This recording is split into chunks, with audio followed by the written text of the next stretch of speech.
vu le coton, il a dit, je vais appeler le coton habit. Je vais appeler le coton tissu. Je vais appeler le coton pagne. Je vais appeler le coton, quoi d'autre encore?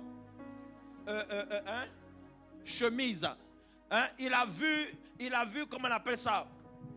Le produit du palmier. Hein? Il a dit, je vais appeler ça caoutchouc. Au travers du caoutchouc, il dit, je vais appeler ça quoi? Bon, au travers de l'EVA, merci. Hein? Une rouge. Il a dit, je vais appeler ça comment encore? Hein? Je vais appeler ça pneu de voiture. Hein? C'est l'humain qui a nommé, c'est l'humain qui a parlé. C'est l'humain qui a produit. Au travers de ce que Dieu a donné. Alléluia. Amen. Dieu a mis la matière première en toi. Produis la vie dans ta vie. Produis la vie dans tes finances. Parle. Parfois, il faut prendre. Il faut être prophétique. Donne-moi ton sac. Donne-moi ton sac. Rapidement, donne-moi ton sac. C'est prophétique. Je suis en train de bénir ton sac. Parfois, tu prends ton sac et puis tu parles comme ça à ton sac. Sac, entends la voix de l'Éternel. Ainsi parle l'Éternel. Par l'autorité qui réside dans le nom puissant de Jésus. Je parle à ma vie financière. J'ordonne maintenant que les problèmes financiers se dissipent. Que les problèmes d'argent se dissipent. Mais j'appelle l'or. J'appelle la richesse. J'appelle les trésors. J'appelle le travail. J'appelle les finances. J'appelle les marchés. J'appelle les opportunités dans ma vie au nom de Jésus de Nazareth.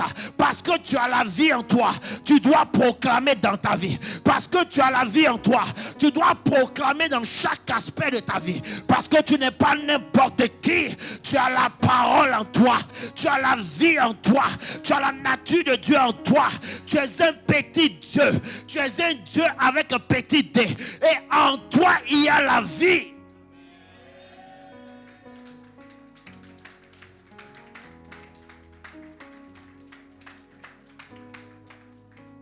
La vie de Dieu. Alléluia. À la porte de Naïm, Jésus arrête le cortège. Frère, il y a des cortèges que tu dois arrêter dans ta vie. Tu n'es pas en train de dire amen fort. Il y a des cortèges que tu dois arrêter dans ta vie. Cette ville est l'image de ta vie. Et on était en train de faire sortir un espoir de la ville. Parce qu'il avait perdu la vie. On était en train de faire sortir un héritier de cette ville. Parce qu'il avait perdu la vie. On était en train de faire sortir l'avenir de cette ville. Parce qu'il avait perdu la vie. Jésus dit non. Je ne peux pas laisser faire de telles choses. Si la jeunesse doit mourir. Si les étoiles de cette ville doivent mourir. Si je dirais ceux qui sont programmés à de grandes destinées de cette ville doivent mourir, que deviendra-t-elle cette ville? Alors je refuse que cet enfant sorte de la ville. Je dis, il est temps que tu refuses que les choses sortent de ta vie. Alléluia. Il est temps, bien-aimé, que je dirais tu retiennes par l'autorité de Dieu les grâces et les capacités que Dieu t'a données. Tu dois refuser, bien-aimé, que ce que l'Éternel t'a donné en esprit, je dirais, te soit volé par tes ennemis. À la porte de cette ville bien-aimée, il est temps que tu prennes autorité et tu déclares: je barricade par le sang de Jésus-Christ tout ce que j'ai reçu en esprit au nom de Jésus de Nazareth. Ma santé ne partira pas, mon argent ne partira pas, mes bénédictions ne partiront pas, mes promesses ne partiront pas, parce que je les cache dans le sang de Jésus-Christ de Nazareth. Tu dois parler ainsi, bien-aimé. La destinée de cet enfant est arrêtée. Jésus a dit non, à cette porte, quelque chose doit se passer. Je déclare ce matin par l'autorité du nom de Jésus, je me tiens adossé au manteau de nos parents spirituels. Je me tiens à la porte de ta vie et je proclame ce matin que la vie rentre en toi dans le nom de Jésus. Toute bataille que tu es en train de livrer à la porte de ta vie, toute bataille spirituelle qui se tient à la porte de ta vie, je déclare la victoire est de ton côté. La victoire est dans ton corps. Je libère cette parole. Dis amen très fort et tu reçois la bénédiction. Dis amen très fort et tu reçois la bénédiction. Dis amen très fort et tu reçois la bénédiction.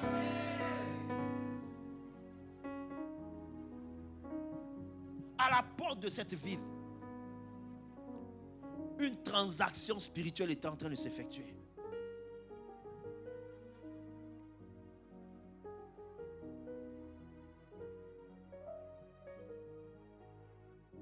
Fais comme ça avec moi. Je sais qui je suis. Regarde quelqu'un, il faut dire je sais qui je suis. Alléluia. Il faut lui dire je suis enfant de Dieu. Je suis co-héritier de Christ.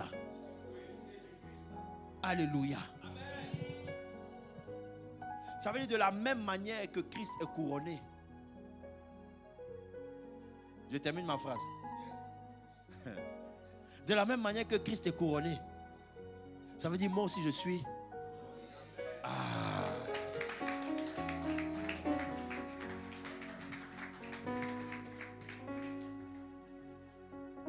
Tu es couronné. C'est pour ça que tu ne dois plus te voir n'importe comment. Il y a un laissez-passer divin qui est avec toi. Tu as un passe-droit prophétique. Tu dois refuser l'échec. En tout cas, moi, ma femme me connaît pour ça. Il y a des endroits là. Ah oui, oui, oui. J'ai tellement connu ça que Romain, l'échec est devenu comme... C'est comme quand je vois les moucherons là. Ça me fait quelque chose. C'est comme ça quand j'entends l'échec ou bien j'entends je ne peux pas, tu ne peux pas. Demandez à ma femme. Quand elle commence, j'entends ça, je dis arrête-moi ça. Ces paroles-là, j'ai banni ça de mon esprit. Je ne peux pas, je n'y arriverai pas. C'est impossible. Qui t'a dit ça? Tu portes en toi, tu véhicules à l'intérieur de toi un Dieu qui est capable de tout. C'est pas parce que tu es échoué aujourd'hui que tu vas échouer éternellement. C'est pas parce que tu n'as pas réussi aujourd'hui que tu ne vas pas réussir demain. C'est pas parce que ça n'a pas marché aujourd'hui que ça ne va pas marcher demain. Tu dois proclamer, même si je n'ai pas réussi aujourd'hui, je vais réussir demain, je vais réussir après-demain, je vais réussir le surlendemain, je vais réussir le mois prochain, je vais réussir l'année prochaine, je vais réussir parce que je suis programmé pour réussir. C'est pas parce que je suis limité aujourd'hui que je serai limité demain. Tu peux être limité aujourd'hui parce que tu as peu de connaissances. Mais dans ton parcours, Dieu te donnera la connaissance qui te permettra, je dirais, d'atteindre le niveau que tu dois atteindre. Et même là encore, je peux te conter une histoire, celle de Daniel. La Bible dit que Daniel, à une époque de sa vie, et je termine par là, Daniel, à une époque de sa vie, était dans le royaume de Babylone. Le roi, l'empereur, va avoir un rêve. Ce rêve-là, la Bible dit que ça va l'agiter. Ça va tellement le traumatiser, le trauma-choquer. Ça va tellement le tourmenter qu'il n'arrivait plus à dormir. Alors qu'est-ce qu'il va faire? La Bible dit qu'il va appeler les magiciens. Il va appeler les chaldéens. Il va appeler les enchanteurs. Il va appeler les jeteurs de coris. Il va appeler, en d'autres termes, il va appeler les sorciers. Il va appeler tout le monde, sauf Daniel et ses compagnons. Je dis à quelqu'un bien-aimé, le temps va arriver où tu vas faire ton entrée triomphale. La Bible dit là où la pierre a été rejetée par les bâtisseurs, elle deviendra la principale, celle de langue. Dans les affaires de l'État, je dirais l'empereur n'a pas considéré Daniel. Il n'a pas pris la valeur de Daniel. Pourtant Daniel était parmi les sages. Lisez bien cette partie, Daniel chapitre 2. Si tu peux me trouver ça rapidement, Charis. Daniel chapitre 2. Daniel était considéré parmi les sages. Mais quand il s'agissait d'expliquer les rêves, quand il s'agissait de prendre les grandes décisions, quand il s'agissait, je dirais, des affaires importantes du royaume, on ne considérait pas Daniel. Parce que Daniel, malgré qu'il avait reçu l'étude, je dirais l'éducation chaldéenne, il était considéré toujours comme un étranger. Je dis bien aimé, le monde ne peut pas t'accepter, mais Dieu va t'imposer. Oh! Le monde ne peut pas t'accepter, mais je dis Dieu va t'imposer. Je dis Dieu va t'imposer. Daniel était considéré comme un étranger. Malgré qu'il avait reçu l'éducation chaldéenne, malgré que ça faisait des années qu'il avait adopté, épousé, je dirais, la civilisation babylonienne, mais il était toujours considéré comme un étranger. Alors ce que je dirais les Chaldéens avaient droit, ce que les Babyloniens avaient droit, on refusait de donner ça aux Juifs. Je dis, en Europe ici, Dieu va t'imposer. Dis amen à ça. Est-ce que vous savez que dans la dimension de bénédiction, il y a des niveaux qui sont inaccessibles à des catégories de personnes? Est-ce que vous le savez au moins? Daniel s'est vu mettre de côté. On l'a mis à l'écart. On a emmené tout le monde. Venez expliquer le rêve du roi. Venez, venez. Alors le roi pose la question. Je ne sais pas si ce roi-là vraiment c'était un capricieux ou bien si c'était poussé par l'esprit. Alléluia. Mais la Bible dit, le roi va dire, j'ai fait un rêve. Le rêve là, je ne m'en souviens plus. Mais vous, mes sages, non seulement vous allez me révéler le rêve que j'ai eu que je ne me rappelle pas, et puis vous allez me donner l'explication. Regarde ton voisin, il faut lui dire. Ah ouais, ça, c'est un autre level. Alléluia. C'est-à-dire, toi, tu fais un rêve, Anaïs, hier. Et toi, tu viens, tu dis, prophète, j'ai fait un rêve hier. Mais le rêve là, je ne me rappelle plus de ça. Si tu es vraiment prophète de Dieu, non seulement rappelle-moi le rêve, et puis donne-moi l'explication. Regarde ton info, dit. Ah, tu dis pas bien. Hein? Faut bien lui dire. Voilà. C'est comme ça que le roi dit. J'ai fait un rêve. Frère, un rêve qui t'a choqué là, tu n'oublies pas? Ah, bon. Ou bien vous ne comprenez pas? Un rêve qui t'a choqué.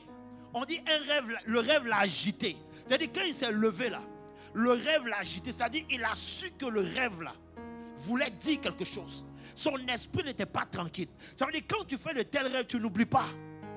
Mais lui, il vient et puis il dit à ses sages, je ne me rappelle pas du rêve.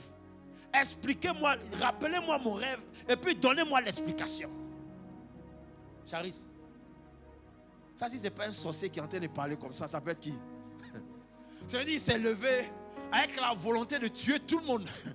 Il dit, bon, je vais créer une opportunité, une raison valable où je vais tous les massacrer. Parce que je ne peux pas comprendre que tu fasses un rêve et que tu dises que tu ne te rappelles pas. Alors que la Bible signifie que le rêve t'a agité. Tu as trouvé? Il faut lire rapidement. La deuxième année de son règne, Nebuchadnezzar eut des rêves. Il en eut l'esprit troublé et ne parvint plus à dormir. Le roi fit appeler les magiciens, les astrologues, les sorciers et les prêtres chaldéens. Attends. Les magiciens, les astrologues, les quoi? Les sorciers. Les sorciers, hein? On dit les sorciers. Donc il y avait les sorciers. Hein? On appelait les sorciers. Et les prêtres chaldéens. Et les prêtres chaldéens. Pour qu'ils lui racontent ses rêves. Pour qu'ils lui racontent ses rêves. Ils vinrent et se présentèrent devant le roi. Le roi leur dit, j'ai fait un rêve. Mon esprit est troublé parce que je voudrais connaître ce rêve. Les prêtres chaldéens répondirent au roi en araméen. Roi, puisses-tu vivre toujours? Raconte le rêve à tes serviteurs et nous en révélerons l'explication. Le roi reprit la parole et dit aux prêtres chaldéens, voici ce que j'ai décidé. Si vous ne me faites pas... Attends. Ça veut dire, lui, il a décidé. Vous comprenez? Lui, il a décidé. Les caprices du roi. Il a eu un rêve. Le rêve lui a donné des insomnies. Il veut comprendre le rêve. Il appelle les sorciers. Il appelle les magiciens. Il appelle les prêtres chaldéens. Il appelle tout le monde. Il dit, venez me faire savoir le rêve que j'ai eu. Alors qu'un rêve t'a traumatisé. Maintenant, tes sujets disent, oh roi, le rêve que tu as eu là, il est imposé. Il faut nous expliquer. Il faut nous dire, raconte-nous le rêve. Et puis on va te donner l'explication. Le roi dit, moi, j'ai décidé. Continue. Voici ce que j'ai décidé. Si vous ne me faites pas connaître le rêve et son explication, vous serez mis en pièces et vos maisons seront transformées en un tas de décombres. C'est pas quelqu'un qui voulait tuer les gens comme ça? Hein? C'est pas quelqu'un qui avait une envie de faire couler du sang qui est là? C'est-à-dire, on dit explique-nous le rêve. On va faire simple, on va faire court.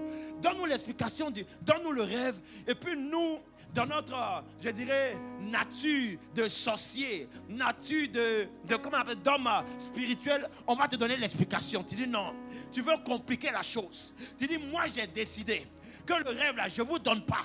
Non seulement vous allez me donner mon rêve, et puis vous allez donner l'explication.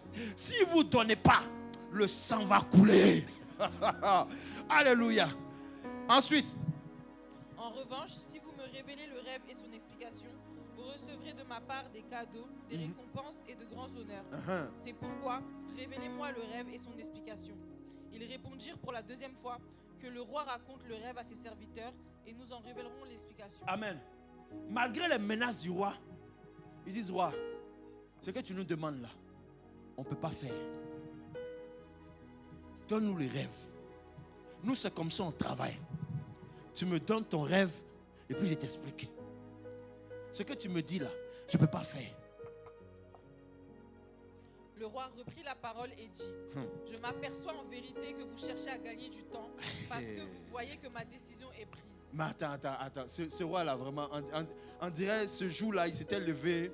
Le problème l'avait tellement agité qu'on dirait qu'il cherchait à faire quelque chose à ces sages-là. Parce que je ne peux pas comprendre. On dit donne le rêve. Il dit je ne donne pas. Donne-moi mon rêve. On dit on ne peut pas te donner le rêve. Il dit je vois que vous voulez gagner du temps. Vous voulez gagner du temps. Hein? Donne la suite. Si donc vous ne me faites pas connaître le rêve, le même décret s'appliquera à vous tous. Aïe.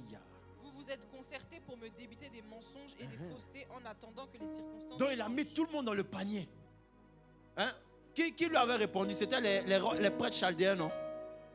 Les prêtres, non, c'est-à-dire les sorciers n'avaient même pas encore intervenu. Les astrologues n'avaient même pas intervenu. Il y avait les magiciens qu'on n'avait même pas intervenu. Il y avait seulement les prêtres chaldéens qui avaient parlé. Il les a tous mis dans le même sac. Il dit, bon, je vois que vous êtes en train de perdre du temps là. Donc, on dirait qu'il avait un projet. Hein? Il avait un projet de massacrer. Donc, il dit, vous êtes en train de perdre du temps là. Je vais tous vous massacrer. Donc, donne-nous la suite. C'est pourquoi, dites-moi quel était le rêve et je saurai que vous êtes vraiment capable de m'en révéler l'explication. Voilà. Les prêtres chaldéens répondirent au roi, il n'y a personne sur la terre qui puisse faire ce que demande le roi. C'est pourquoi jamais aucun roi, aussi grand et puissant qu'il ait été, n'a exigé une pareille chose d'un magicien, d'un astrologue ou d'un prêtre chaldéen. Ce que le roi demande est difficile. Il n'y a personne qui puisse faire une telle révélation au roi, mis à part les dieux. Or, il n'habite pas mis à part les dieux. Regarde ton voisin, il faut dire, tu es un Dieu. On dirait que tu ne crois pas en ça. Hein? Tu ne crois pas en ça. Tu es un Dieu. Donc, donne-nous la suite. Ce que le roi demande est difficile. Il n'y a personne qui puisse faire une telle révélation au roi, mis à part les dieux. Or, il n'habite pas parmi les hommes. Cela mit le roi en colère. Il fut si irrité qu'il ordonna de faire mourir tous les sages de Babylone. Tous les sages. Donc, une catégorie de personnes dit c'est pas possible.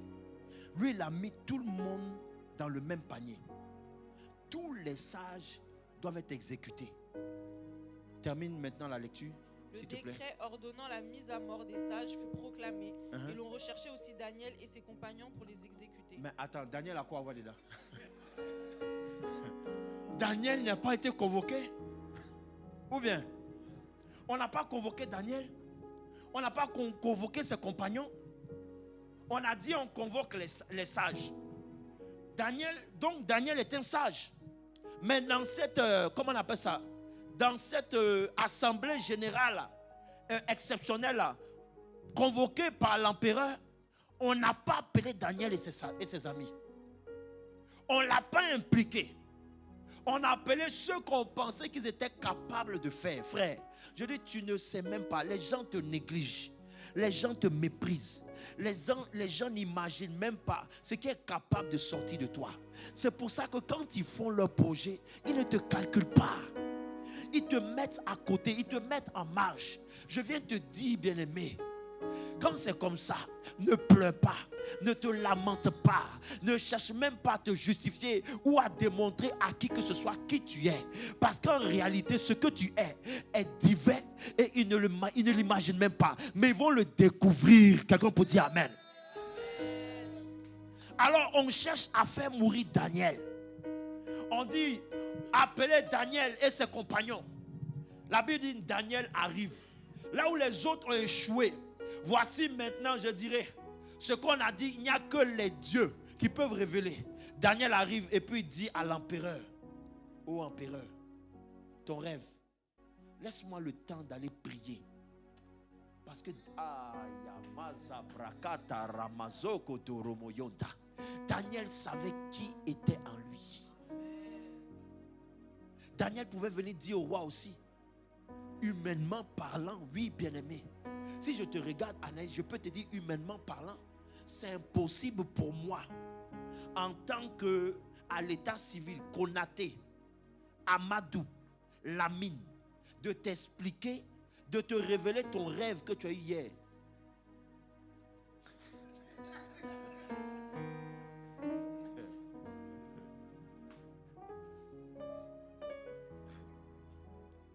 Lizzie, tu cherches la guerre. Il est impossible pour moi de te révéler ce que tu as vu hier, ce que tu as vécu hier, ce que tu as traversé hier.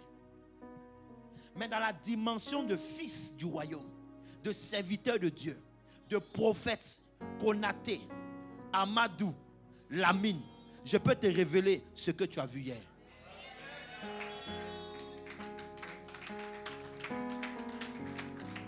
Daniel vient avec l'assurance de celui qui sait qui habite en lui, de celui qui sait qui il est, et dit au roi qui a menacé toute une assemblée, tous les sorciers du grand empire qu'on appelle la Babylone. Il a menacé tous les prêtres chaldéens du grand empire qu'on appelle la Babylone. Il a menacé tous les enchanteurs du grand empire qu'on appelle la Babylone. Il sait cela et il vient se présenter pour dire à l'empereur, donne-moi 3 jours, je vais aller parler à mon Dieu. Celui qui révèle les rêves va me révéler ce que tu as eu et je viendrai te dire. Frère, si tu n'as pas l'assurance de qui tu es et de qui te parle, tu ne peux pas dire ce genre de choses parce que tu sais que ta vie est engagée. Si tu ne dis pas, tu meurs. Là, il n'est pas question de on me met en prison, on va me retirer ceci, on va me retirer cela. Si tu échoues, tu meurs. Bien-aimé, c'est pour cela que tu dois comprendre que même dans les circonstances où il s'agit de vie ou de mort, tu ne dois pas douter de qui est en toi. Parce que tu as le Dieu véritable qu'on appelle Jésus-Christ qui est avec toi. Daniel a dit, je vais te révéler ton songe et je vais t'expliquer ton songe. 3 jours après, Daniel se présente devant l'empereur pour lui révéler son songe et pour lui expliquer son songe.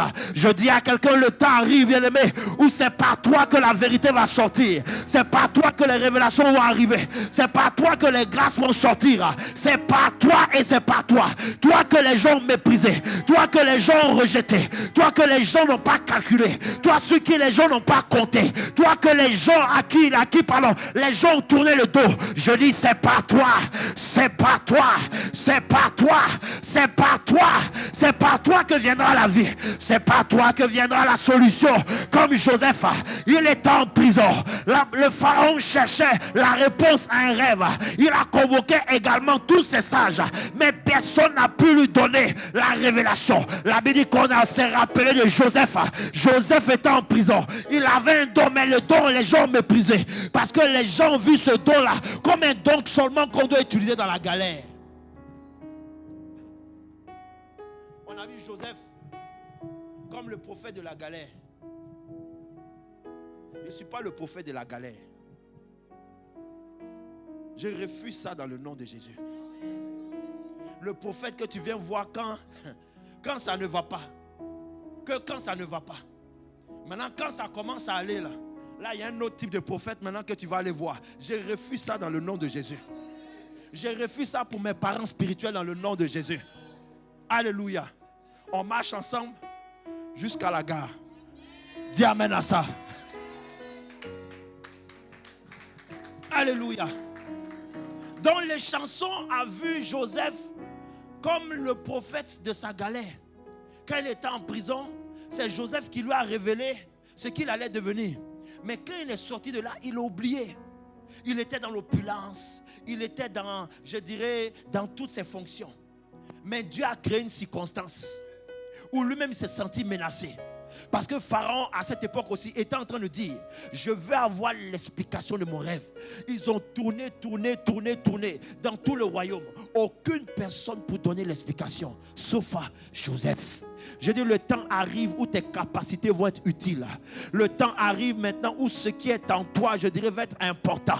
Le temps arrive où le potentiel que Dieu a mis en toi, je dirais, maintenant va révéler ta véritable nature. Les gens verront ton importance. Les gens verront ta valeur. Les gens verront véritablement qui tu es. Qui ne peuvent pas faire avancer sans toi. Parce que tu es important. Tu es importante dans le nom de Jésus de Nazareth. Daniel a révélé parce qu'il avait la nature de Dieu en toi. Cette nature, elle est en toi. Dieu est capable de te révéler des choses que tu n'imagines même pas. Il y a des gens qui dormaient et puis Dieu leur a donné des dessins de certaines constructions aujourd'hui qui ont été une avancée majeure pour le développement de la civilisation que nous sommes. Il y a des gens simplement qui ont reçu des visions de la part de Dieu. Et ça a changé le cours de l'histoire. Aujourd'hui, chacun d'entre nous a une part de cette femme-là dans sa vie. Dans les années 1930, il est dit, je crois, qu'il y avait une femme qui avait le cancer du col de l'utérus. Qui a déjà entendu cette histoire-là? C'était une Américaine. Elle avait la trentaine d'années, elle avait des enfants. Je crois qu'elle avait au moins 5-6 enfants. Et c'était très rare. Je crois que c'était la première même, le premier cas qui s'est déclenché du cancer du col de l'utérus. Elle a eu ça. Les médecins ne comprenaient pas. Ils ne savaient pas comment soigner ça. Donc, pour soigner, il fallait, je dirais, faire une intervention chirurgicale. Prendre une partie, je dirais, comment on appelle ça même, de l'organe, je dirais, malade, et puis faire des tests, faire des échantillons, faire des trucs et tout, pour pouvoir, je dirais, développer des vaccins et autres, pour pouvoir soigner. Mais, ce qui s'est passé, c'est qu'ils ont fait le prélèvement à son insu. Ils ont pris, ils l'ont endormi pour la soigner, mais ils ont fait les prélèvements sans lui dire. Alléluia. Mais malheureusement, cette femme-là, bon, elle est décédée plus tard, suite, je dirais, de sa maladie. Mais les échantillons, les cellules de cette femme qu'ils ont tirées d'elle là, aujourd'hui, la majeure partie de tous les médicaments qui existent sur le marché sont faits à partir des cellules de cette femme. Prenez Google et puis tapez, vous allez voir. La majeure partie des cellules de cette femme produisent aujourd'hui le vaccin du Covid. Oui. Produisent des vaccins qui nous servent, je dirais, à nous soigner. Des médicaments qui servent à nous soigner. Parce qu'elle a payé un prix pour ça. Tu dois comprendre que dans ta génération, Dieu ne veut pas que tu sois parmi. Dieu veut que tu sois la tête. Dis amen à ça. Tu portes quelque chose en toi qui doit briller dans son domaine. C'est pour ça que je dis que les gens peuvent te rejeter, même dans ton travail. Tu peux aller frapper à la porte d'un endroit, les gens peuvent te rejeter. Tu ne dois pas te lamenter ni pleurer. Tu dois simplement comprendre que tu es enfant de Dieu. Ce qui est en toi appelle le travail vers toi. Tu dois proclamer ce que tu es. La vie, elle est en toi. C'est ta nature. À quoi tu aspires? Quelles sont les ambitions, les projets, les rêves que Dieu fait grandir dans ton cœur? Tu dois les proclamer. Tu dois les déclarer. Parce que Dieu est en toi. Et Dieu, c'est la vie. Dieu, c'est la parole. Si Daniel et Joseph ont été capables de révéler un rêve que même, je dirais, ces rois-là n'ont pas pu expliquer, la Bible dit, ce Dieu-là habite en toi. Daniel et Joseph n'avaient pas la dimension de Dieu en eux. Parce qu'à cette époque, ils étaient sous l'époque de la loi. La dispensation de la loi. Et à cette époque, tu étais rempli momentanément par l'Esprit de Dieu pour accomplir une mission. Mais aujourd'hui, par la mort et la résurrection de Christ, la Bible dit, le Saint-Esprit maintenant, à tous ceux qui l'ont reçu, qui l'ont accepté, il leur a donné le pouvoir, le droit. Donc le Saint-Esprit habite en toi. Donc ce que Daniel a fait, tu peux le faire. Ce que Joseph a fait, tu peux le faire. Ce que Élie a fait, tu peux le faire. Alléluia. Les miracles même que les disciples ont fait, toi tu peux le faire. La Bible dit l'ombre de Pierre, tu vois ton ombre qui est là. La Bible dit ça guérissait les malades. Mais pourquoi aujourd'hui on a peur? On n'arrive pas à faire de telles choses. Parce qu'on a perdu la notion de qui on est. Alléluia. Même si les années de ta vie ont été dévorées, la Bible dit, moi l'Éternel, je les remplacerai. Tu peux avoir le sentiment que tu as perdu du retard, que tu as accumulé du retard, que je dirais tes contemporains, je dirais même les gens de ta génération, je dirais ont pris de l'avance. Et puis tu peux te dire, c'est impossible. Je ne rattraperai jamais cette vague-là. Il sera impossible pour moi de rattraper, je dirais, parce qu'ils sont à un niveau. Mais je viens te dire, si tu as conscience de qui tu es, tout est possible pour toi. Si tu as conscience de qui tu es, tu peux reprendre, je dirais, ton éclat par le nom puissant de Jésus de Nazareth.